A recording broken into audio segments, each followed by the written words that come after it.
Hello students. तो चलिए आज से हम स्टार्ट करते हैं अपनी एसएससी स्टेनोग्राफर की जर्नी। तो इस वीडियो में हम देखेंगे कि मतलब जिन बच्चों का सिलेबस कंप्लीट हो गया है उनको अब लास्ट टाइम में क्या करना चाहिए। तो चलिए बिना टाइम वेस्ट करे स्टार्ट करते हैं।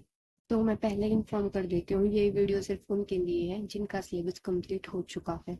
अब जिनको बस रिवीजन करनी है और मॉक टेस्ट वगैरह लगाने हैं। तो जैसे कि हम जानते हैं एग्जाम डेट अप्रोक्सीमेट नवंबर में ही होगा, क्योंकि बीच में एमटीएस की डेट्स आ चुकी हैं। तो उसके हिसाब से तो नवंबर में ही होगा। बाकी 2 दिन का एग्जाम होता है। शायद 10% चांसेस है कि हमारा अक्टूबर में भी हो जाए, क्योंकि 2 दिन ही एग्जाम होता है। तो कुछ नहीं पता एसएससी वालों का। तो चलिए हम देखते हैं। पहले हम सब्जेक्ट और उनकी वेटेज देख लेते हैं। मतलब ज्यादातर बच्चों को तो पता होगा जो तैयारी करते हैं कि क्या क्या सब्जेक्ट आते हैं, फिर भी हम देख लेते हैं। तो इसमें 3 सब्जेक्ट्स आते हैं, जीके, रीजनिंग, इंग्लिश। इनका वेटेज कितना होता है? जीके आती है 50 मार्क्स की, 50 क्वेश्चंस होते हैं। रीजनिंग आती है 50 मार्क्स की, इसमें भी 50 क्वेश्चंस होते हैं। और इंग्लिश आती है 100 मार्क्स की, इसमें भी 100 क्वेश्चंस होते हैं। तो टोटल 200 मार्क्स का आपका एग्जाम होता है। और जो हमारा टाइम होता है वो 120 मिनट्स का होता है, मतलब 2 घंटे मिलते हैं हमको। तो चलिए अब स्ट्रेटेजी देख लेते हैं। तो सबसे पहले आता है हमारा रीजनिंग सब्जेक्ट। तो अगर आपने रीजनिंग का सिलेबस कंप्लीट कर लिया है तो आपको क्या करना है? सिर्फ और सिर्फ डेली 2 PYQ सेट्स लगाने हैं, या फिर एक लगा लो। उनको एनालाइज करो अच्छे से, और आपको जो भी लगता है मेरा जो भी चैप्टर या जो भी सेक्शन वीक है उसको एक बार आप दोबारा से वीडियो देख लो, या तो यूट्यूब से देख लो या फिर आपने कोई भी कोर्स परचेज कर रखा हो उससे देख लो। मतलब जैसे मैं खुद एक स्टूडेंट हूँ, मैं खुद बता देती हूँ। जैसे मैं वो मॉक टेस्ट देती थी, तो मतलब कैलेंडर का क्वेश्चन था मेरा, हमेशा ही गलत होता था। बेसिक एक क्वेश्चन आता है उसमें। तो मैंने क्या किया, उस 1 मार्क्स के लिए भी कैलेंडर के मैंने 3 घंटे की वीडियो मैराथन देखी थी।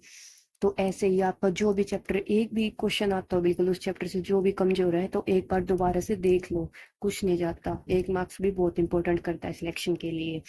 ठीक है, तो डेली मतलब 1 या 2 PY की सेट्स सोल्व करो।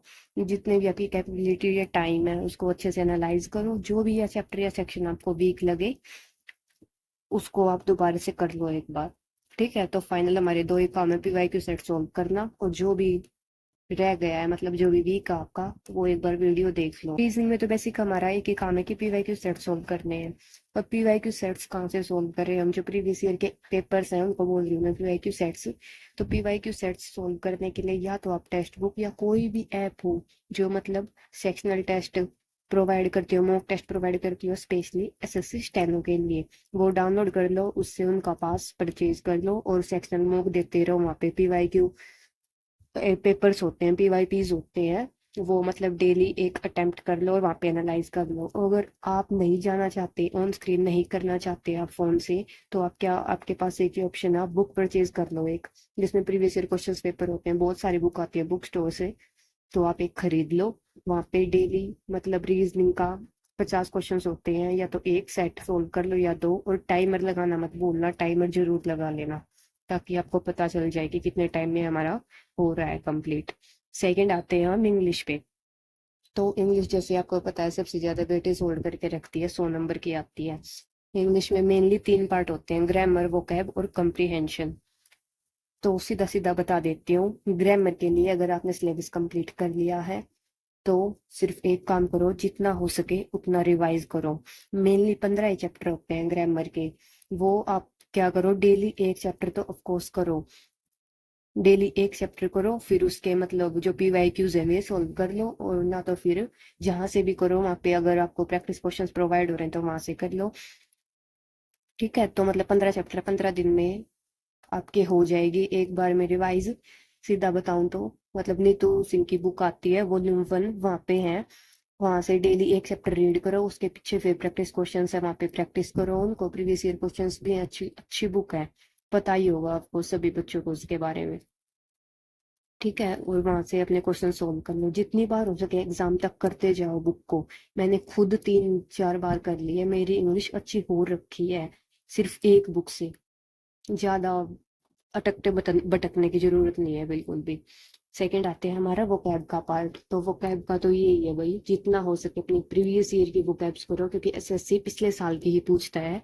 सभी को पता है इस चीज के बारे में।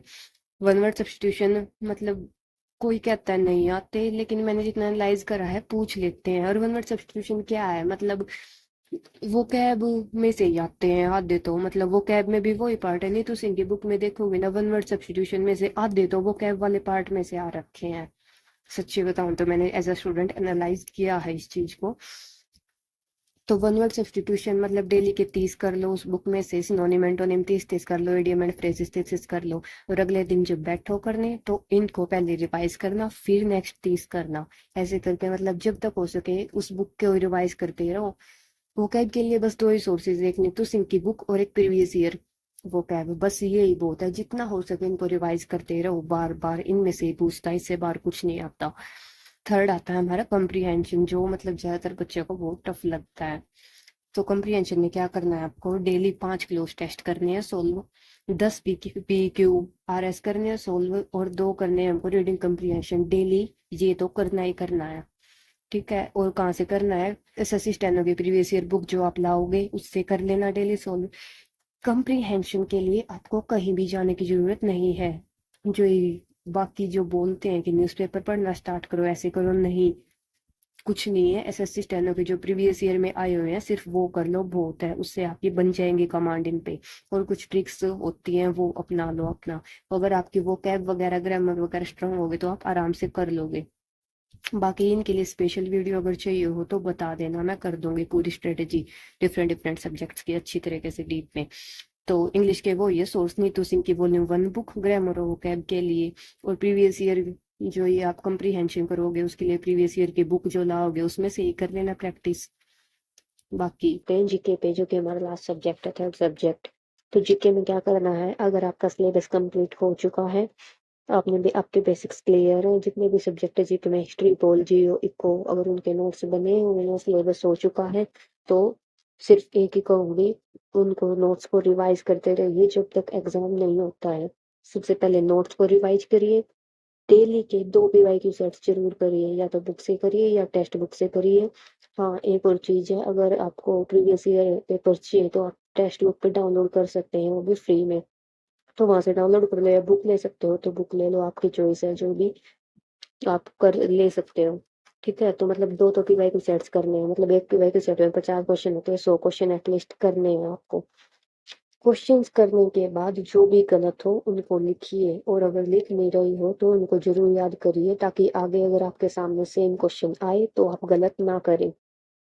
ठीक है, तो मतलब लिखना है, प्रेफर यही करूंगी, नोटबुक बना लो एक, जो भी मतलब मॉक टेस्ट दो, कोई भी क्विज दो, कोई भी प्रीवियस ईयर पेपर सोल्व करो, तो जो भी गलती निकले उसको राइट डाउन कर लो, ताकि आगे जाके वो गलत ना हो दोबारा। ठीक है, सबसे पहले क्या बताया था, जो भी अपने नोट्स बनाए हैं वो रिवाइज करते रहो हर चीज के, ताकि आप भूल ना पाओ, अपने टिप्स पे कर लो सारी चीजें। ये जो स्टैटिक पार्ट होता है इसमें तो आप ले सकते हो मार्क्स अच्छे से अपने, अगर रिवाइज करते रहे अपने नोट्स। दूसरा बताया मैंने, PYQ सेट सोल्व करो एटलीस्ट 2। ठीक है, और मतलब जीके का ये है, 3-4 दिन में या फिर एक हफ्ते में अपने सेक्शनल मॉक दे के देखो कि कितना इम्प्रूवमेंट हुआ है, फिर उनको एनालाइज करो, फिर जो गलती हो वो लिख लो और उसको अच्छे से रिवाइज करो। और जीके में एक और है, अगर आप कुछ नहीं करना चाहते तो परमार सर हैं हमारे, परमार एसएससी के नाम से उनकी PYQ सीरीज चलती है, अभी पार्ट 4 खत्म हुआ है, 30 वीडियोज है उसमें। तो उन PYQ सीरीज को भी अगर आप कर सकते हो तो कंटिन्यू रखो उनको, PYQ सीरीज को। एटलीस्ट 20 क्वेश्चन करवाते हैं सर, 2-3 लास्ट में करंट अफेयर्स के होते हैं, तो आप वे कर लो। PYQ सीरीज बहुत हेल्प करे, ये मैंने खुद एनालाइज करा है, मेरा बहुत स्कोर बढ़ा है उससे मॉक टेस्ट में। ठीक है, तो वो PYQ सीरीज कर लो, बहुत अच्छा करवाते हैं सर। और दूसरा, अपना नोट्स रिवाइज करते रहो, आपकी चॉइस है, अगर आप ऐसे PYQ सेट सोल्व करना चाहते हो तो वो कर लो, नहीं तो PYQ सीरीज करवाते हैं सर वो कर लो, और अपने नोट्स तो कंपलसरी है रिवाइज करने।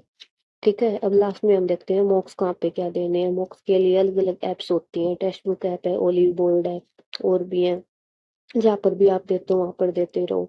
सेक्शनल मॉक्स दो, डेली दो या फिर अल्टरनेट डे पे दो, आपकी मर्जी है, लेकिन एनालाइज अच्छे से करो उनसे, मतलब ऐसा ना हो कि टेस्ट दे दियो और फिर देखा भी नहीं कहाँ पे क्या गलत है, बस मार्क्स देख के छोड़िए, नहीं कोई इंप्रूवमेंट नहीं होगा, ना कोई फायदा होगा ये मॉक्स देने का।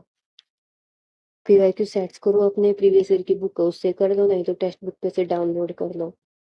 जो प्रीवियस ईयर की बुक मैं बोल रही हूँ, बार बार किसी भी बुक स्टोर पे जाके बोल देना कि हाँ भाई हमें स्टेनो के प्रीवियस ईयर क्वेश्चन पेपर्स की बुक चाहिए, आसानी से दे देंगे। कोई भी पब्लिकेशन की, अच्छी तो किरण पब्लिकेशन की रहती है मेरे अकॉर्डिंग, मैंने भी खरीद रखी थी वो। और अगर नहीं परचेज कर सकते तो टेक्स्ट बुक ऐप है, वहाँ पे फ्री में है, वहाँ से आप डाउनलोड कर लीजिए अपना। ठीक है, तो ये हो गई हमारी स्ट्रेटेजी।